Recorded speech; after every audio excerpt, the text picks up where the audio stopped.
வணக்கம். இன்றைய வகுப்புல ரிமைனிங் ஆஃப் டெல்லி சுல்தான்ஸ் பார்ப்போம்.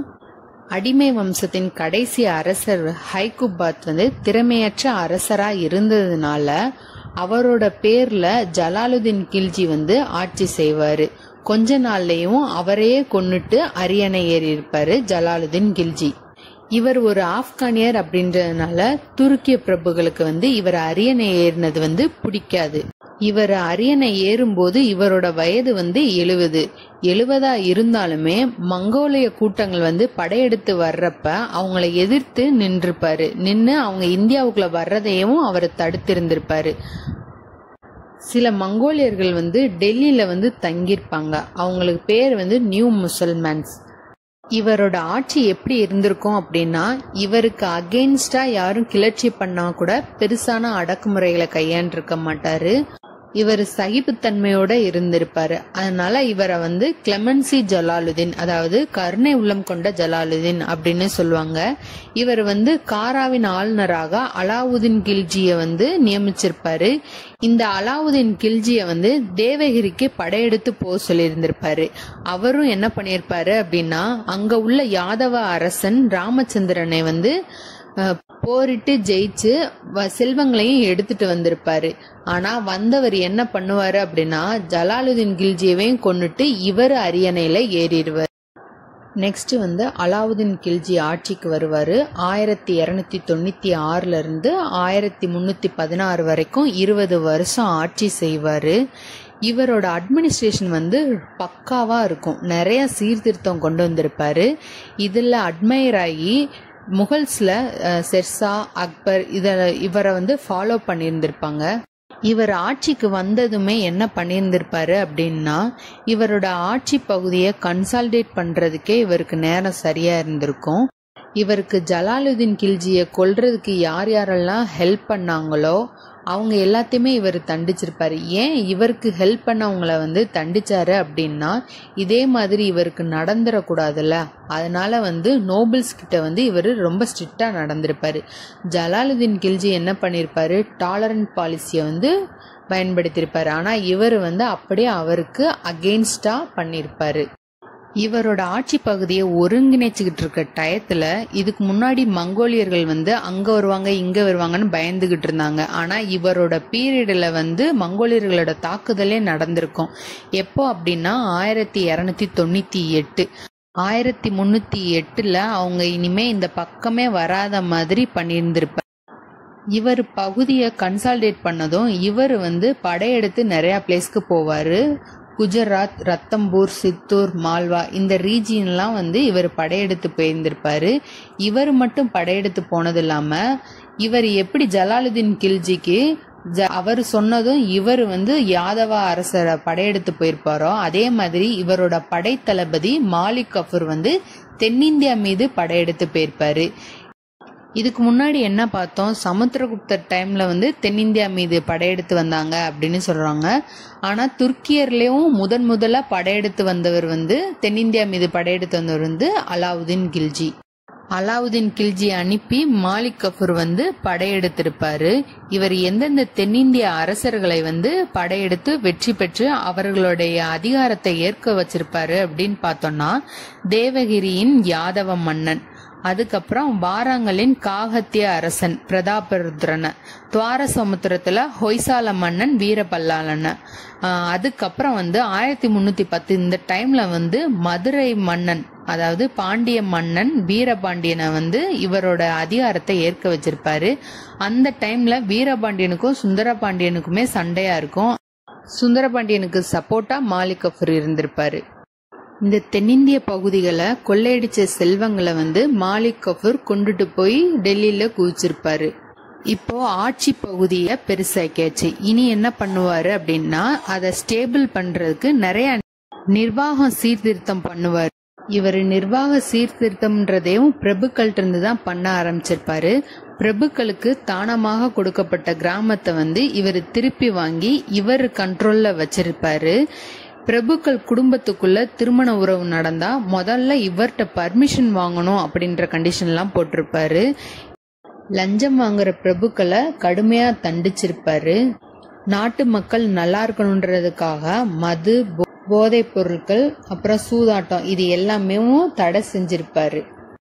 இதுக்கு முன்னாடி வில்லேஜ் ஹெட்மேன் கலெக்ட் பண்ணியிருந்த டாக்ஸை இவர் இப்ப டைரக்டாவே கலெக்ட் பண்ணியிருப்பாரு விவசாயிகிட்ட இருந்து, எந்த ஒரு இன்டர்மீடியரி இல்லாம. இந்த மாதிரி இவரோட எல்லா ஆட்சி பகுதிகளிலும் நடக்குத தெரிவிக்கிறதுக்காக இவர் அஞ்சல் முறையை உருவாக்கி இருந்திருப்பாரு. இவர் தான் முதல்ல படை வீரர்களுக்கு ஊதியமா வழங்கினாரு. இதுக்கு முன்னாடி வரைக்கும் என்ன பண்ணிருப்பாங்க, கொள்ளையில பங்கு, அப்படி இல்லைன்னா லேண்டு இந்த மாதிரி தந்திருப்பாங்க. இவர் தான் பணத்தை ஊதியமா தந்தவர். இவங்களுக்கு குறைவான ஊதியமே கொடுத்ததுனால மார்க்கெட்ல உள்ள பொருட்கள்லாம் இவங்க அஃபோர்டபுளா வாங்கணும் அப்படின்றதுக்காக ஒவ்வொரு பொருளுக்குமே விலை நிர்ணயம் செஞ்சிருப்பாரு. இந்த விலையில தான் பொருட்களை வாங்கணும் அப்படின்ற மாதிரி ஃபிக்ஸ் பண்ணியிருப்பாரு. இதெல்லாம் கண்காணிக்கிறதுக்கு ஒற்றர் முறையையும் இவர் உருவாக்கி இருந்திருப்பாரு. இந்த ஒற்றர்கள் கள்ளச்சந்தை வியாபாரம் நடக்குதா இல்ல எடையெல்லாம் சரியாதான் கொடுக்கறாங்களா அப்படின்றத சுல்தானுக்கு ரிப்போர்ட் பண்ணிக்கிட்டே இருந்தாங்க. இவர் பீரியட்ல தான் நிலத்தை அளந்து அதுக்கேற்ப வரி வசூலிச்சாங்க. இந்த மெத்தட தான் முகல்ஸ் ஃபாலோ பண்ணியிருந்திருப்பாங்க. இவர் இந்த அங்காடியை ரெகுலேட் பண்றதுக்கு திவானி ரியாசத் மற்றும் சஹானா இ மண்டி அப்படின்னு 2 அதிகாரிகளை நியமிச்சிருப்பாரு. இதை தவிர இவர் என்னென்னலாம் பண்ணிருக்காரு அப்படின்னா, காலிஃபாவோட அதிகாரத்தை ஏற்க மறுத்திருப்பாரு. நேத்து கிளாஸ்ல தான் பார்த்தோம், காலிஃபாவால் முதல் அங்கீகரிக்கப்பட்ட அரசர் இல்துமிஸ்.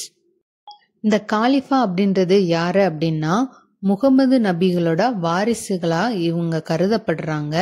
இவங்க என்ன பண்றாங்க அப்படின்னா, வேர்ல்டுல இருக்கிற இஸ்லாமியர்கள் ஆட்சியின்ல சிவில் அஃபேர்ஸ்லயும் ரெவன்யூ அஃபேர்ஸ்லயும் இவங்க ஆதிக்கம் செலுத்துறாங்க. நம்ம தலைவர் அலாவுதீன் கில்ஜிக்கு தான் ஆதிக்கம் செலுத்தினாலே பிடிக்காது, அதனால தானே பிரபுக்கள் மீது கண்டிப்பாக இருந்திருப்பாரு. இவர் என்ன பண்ணிருப்பாரு அப்படின்னா, காலிஃபாக்கள் ஆதிக்கம் செலுத்துறதுனால அவங்களுடைய தலைமையை இவர் ஏற்க மறுத்திருந்திருப்பாரு. இவரை சிக்கந்தர் இ ஆசாம் அப்படின்னு சொல்றாங்க. இவரு அமீர் குஸ்ரோ அப்படின்ற புலவரை ஆதரிச்சிருப்பாரு. அவருக்கு இந்தியாவின் கிளி அப்படின்ற பட்டமும் கொடுத்திருப்பாரு. இவரோட பையன் கிசிர்கான இவரு வாரிசா நியமிச்சிருந்திருப்பாரு. இருந்தாலும் அவரோட படை தளபதி மாலிக் கஃபூர் என்ன பண்ணிருப்பாருன்னா, அரசியல் அதிகாரத்தை கையில எடுத்திருந்திருப்பாரு. இவரோட அதிகாரம் அந்த துருக்கிய பிரபுகளுக்கு பிடிக்காது. அதனால இவர் அரியணை ஏறிய 35 நாள்லயும் இவரை கொண்டிருப்பாங்க. இதுக்கப்புறம் 2 அரசர்கள் வருவாங்க. சரியா திறமையான அரசர்களா இல்லாததுனால அலாவுதீன் கில்ஜி பீரியட்ல மங்கோலிய படையெடுப்பின் போது வடமேற்கு எல்லையை பாதுகாத்த காசிம் மாலிக் அப்படின்னு சொல்லப்படுற கியாசுதீன் துக்ளக் அடுத்த துக்ளக் வம்சத்தை உருவாக்கி அரியணை ஏறுவாரு. இதோட கில்ஜி வம்சம் முடிஞ்சிருச்சு. ஓகே, இப்ப ப்ரீவியஸ் இயர் கொஸ்டின் பார்ப்போம். ஃபர்ஸ்ட் கொஸ்டின், 1303ஆம் ஆண்டில் வங்காளத்தின் வழியாக வாராங்களுக்கு எதிராக அலாவுதீன் கில்ஜியின் தெற்கு படையெடுப்பை வழி நடத்தியது யார்? நம்ம இப்பதான் பார்த்தோம், அவருடைய படை தளபதி Malik Kafur. Okay, next question என்ன கேட்டிருக்காங்க அப்படின்னா, அலாவுதீன் கில்ஜியின் டெரிட்டோரியல் கான்கஸ்ட் அரேஞ்ச் பண்ண சொல்லியிருக்காங்க ஆர்டர் வைஸ். இந்த படையெடுப்பை எப்படி ஞாபகத்துல வச்சுக்கோங்க அப்படின்னா, GRCM, அதாவது குஜராத் சிஎம் அப்படின்னு ஞாபகத்துல வச்சுக்கோங்க. ஃபர்ஸ்ட் குஜராத்தை 1299ல படையெடுத்து போயிருப்பாரு. நெக்ஸ்ட் ரந்தம்பூர், இத 1301ல. அதுக்கப்புறம் சித்தூர் 1303. நெக்ஸ்ட் மால்வா 1305. இந்த ஆர்டர் வைஸ் ஞாபகத்துல வச்சுக்கோங்க. So answer A. Next question, 1299இல் அலாவுதீன் கில்ஜி மால்வாவையும் குஜராத்தையும் கைப்பற்ற தனது 2 தளபதிகளின் கீழ் ஒரு பெரிய படையை அனுப்ப முடிவு செய்தார். இது கூற்று. காரணம் என்ன கொடுத்திருக்காங்கன்னா, இந்த படையெடுப்புக்கு அவரிடம் வலுவான காரணங்கள் இருந்தன. இந்த பகுதிகள் வளமானவையாகவும் மக்கள் தொகை கொண்டவையாகவும் இருந்ததோடு மேற்கு கடற்கரை துறைமுகங்களை கட்டுப்பாட்டில் வைத்து கங்கை சமவெளிகளோடு வர்த்தகம் செய்வதற்கான இணைப்பு வழிகளாகவும் இருந்தன. ரெண்டுமே கரெக்ட், அதற்கான எக்ஸ்பிளனேஷனும் கரெக்ட். இதே சித்தூருக்கு என்ன ரீசன் அப்படி இருந்திருக்குன்னா, பத்மினி அவர்கள் ரஜபுத்திர அரசன் ரத்தன் சென்னோட மனைவி, இவங்களுக்காக தான் அலாவுதீன் கில்ஜி படையெடுத்து வருவாரு. இத ஜெய்சின்றவர் பத்மாவதின்ற நூல்ல சொல்லியிருப்பாரு. இந்த சித்தூர் மக்கள் தான் இந்த ஜவஹர் முறைய ஃபாலோ பண்ணிருப்பாங்க. ஜவஹர் முறை அப்படின்றது என்ன அப்படின்னா, நம்ம போர்ல தோத்துருவோமோ அப்படின்னு நினைச்சிட்டு ஆண்கள் கோட்டைக்கு வெளியே போரிடுவாங்க.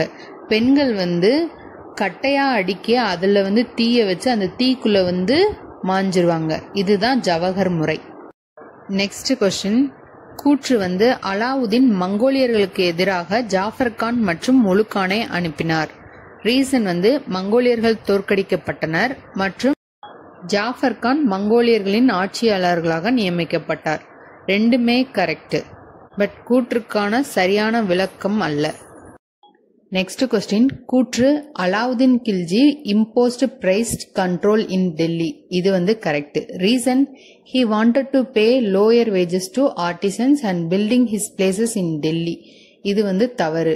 நம்ம இப்பதான் பார்த்தோம், படை வீரர்களுக்கு குறைந்த ஊதியம் கொடுத்தாரு. அதனால அவங்க அஃபோர்டபுளா இருக்கணும்ன்றதுக்காக விலையை சரியா கட்டுப்பாட்டுல வச்சிருந்திருப்பாருன்ட்டு. So A is true, R is false. So option C is the answer. இந்த மாதிரி விலை நிர்ணயம் செஞ்சாரு அப்படின்னு பார்த்தோமா.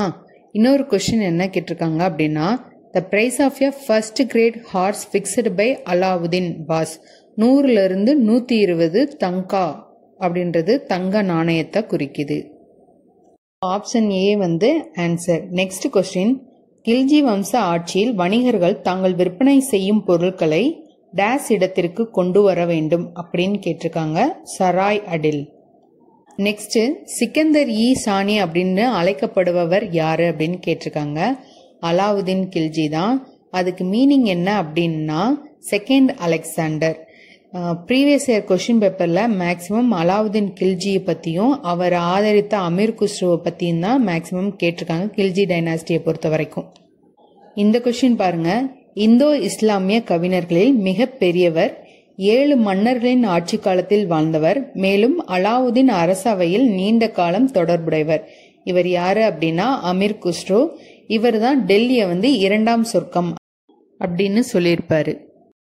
நெக்ஸ்ட் துக்ளக் வம்சம். இந்த துக்ளக் வம்சம் தான் 94 வருஷம் ஆட்சி செஞ்சிருக்கோம். இருக்கிற வம்சத்திலேயும் டெல்லி சுல்தானியத்தை ஆட்சி செய்த வம்சத்திலேயும் இதுதான் அதிக வருஷம் ஆட்சி செஞ்சிருப்பாங்க. எது கம்மியா ஆட்சி செஞ்சிருப்பாங்கன்னா கில்ஜி வம்சம் 30 வருஷம் தான் ஆட்சி செஞ்சிருப்பாங்க. காசிக் மாலிக்ன்றவரு கியாசுதீன் துக்ளக் அப்படின்ற பேர்ல துக்ளக் வம்சத்தை ஸ்டார்ட் பண்ணிருப்பாரு. இவர் அலாவுதீன் கில்ஜி மாதிரி இல்லாம பிரபுக்கள் வகுப்பினருடன் சமரச கொள்கையை தான் ஃபாலோ பண்ணுவாரு.